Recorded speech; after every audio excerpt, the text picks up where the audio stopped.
I just want to tell you a story, straight from the Gospel of Luke.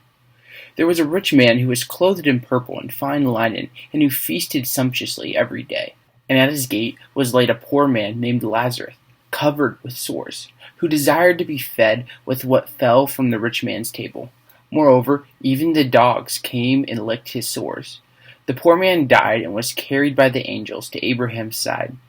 The rich man also died and was buried, and in Hades, being in torment, he lifted up his eyes and saw Abraham far off and Lazarus at his side. And he called out, Father Abraham, have mercy on me, and send Lazarus to dip the end of his finger in water and cool my tongue, for I am in anguish in the flame. But Abraham said, Child, remember that you, in your lifetime, received your good things, and Lazarus, in like manner, bad things. But now he is comforted here, and you are in anguish. And besides all this, between us and you, a great chasm has been fixed, in order that those who would pass from here to you may not be able, and none may cross from there to us. And he said, Then I beg you, Father, to send him to my father's house, for I have 5 brothers, so that he may warn them, lest they also come into this place of torment. But Abraham said, They have Moses and the prophets, let them hear them. And he said, No, Father Abraham, but if someone goes to them from the dead, they will repent. He said to them, If they do not hear Moses and the prophets, neither will they be convinced if someone should rise from the dead. Now, a few days ago, I posted a tweet simply asking atheists, if I could prove to you that Christianity is true, how would that change your life? To my surprise, this tweet had over 400 replies. Now, there were a few atheists, such as this YouTuber, who responded that they would become Christians if Christianity could be proven to be true. But the vast majority of the responses, of the over 400 responses, were just forms of saying no. This guy said, I would have to seriously reevaluate or even abandon the laws of logic since God is not a coherent concept. I'd also need more info on the afterlife and which conception of it is true. I don't want to live forever in heaven or hell, but at the risk of being burned, I take heaven. Jeremiah said, It depends on the sect of Christianity.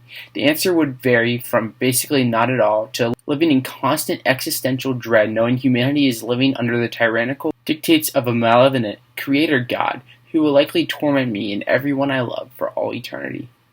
Just a Blue Circle said, It wouldn't, because I'm more immoral than the Christian God.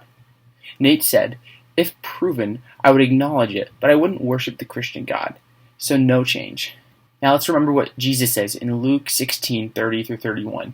And he said, No, Father Abraham, but if someone goes to them from the dead, they will repent.